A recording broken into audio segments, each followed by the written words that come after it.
Welcome back to Golden America, where we uncover the stories that spark conversation across the nation. Today, we're diving into a case that has shaken a Florida community and sparked widespread outrage. Susan Lorincz, a 60-year-old woman, has been sentenced to 25 years in prison for the fatal shooting of her black neighbor, Ajike Owens, a 35-year-old mother of four. This tragic event unfolded in June 2023 and has left a lasting impact on both families and the neighborhood.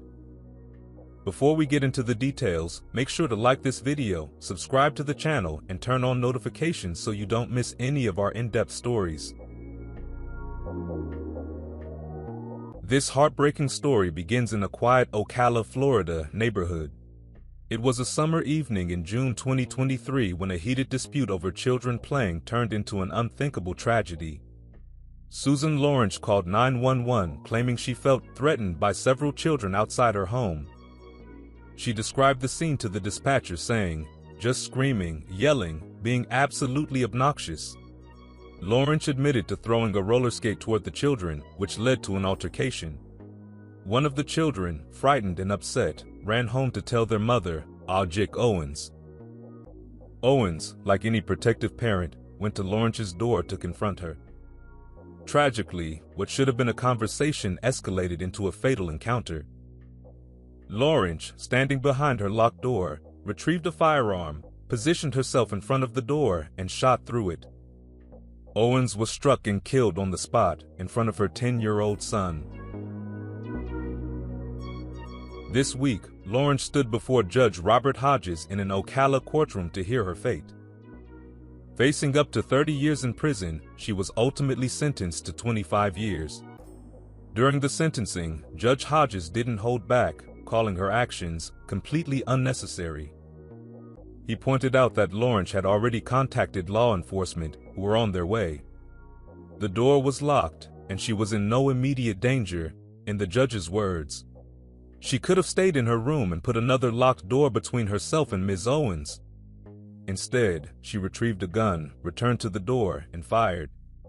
There was no indication that she didn't understand what she was doing. Lorincz, speaking in court, expressed regret. "I am so sorry I took AJ's life. I never intended to kill her." But for Owens' family, those words brought little comfort. Owens' mother, Pamela Diaz, delivered a powerful statement during the hearing. "I stand before you not only mourning the loss of my daughter, but also the loss of our hopes, dreams, and the future we often spoke of. All of that died the night Susan Lorincz killed my daughter."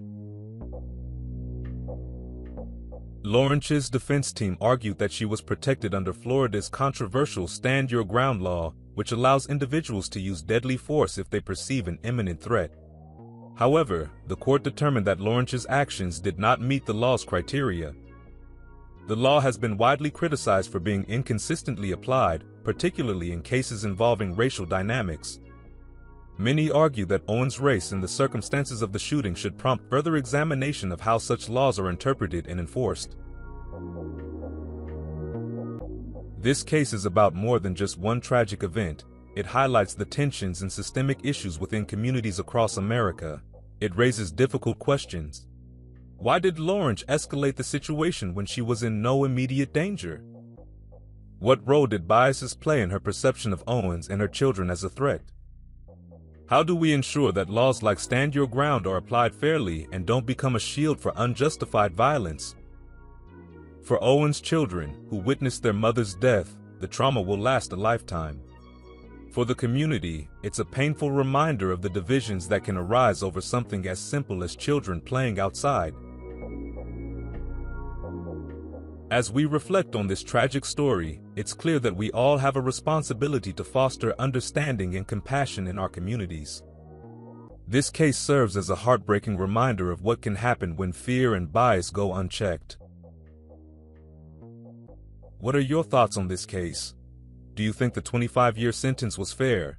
Should laws like Stand Your Ground be reevaluated? Let us know in the comments below. If you found this video insightful, give it a thumbs up, share it with your friends, and subscribe to Golden America for more stories that shine a light on the issues shaping our world. Thank you for watching, and we'll see you in the next video.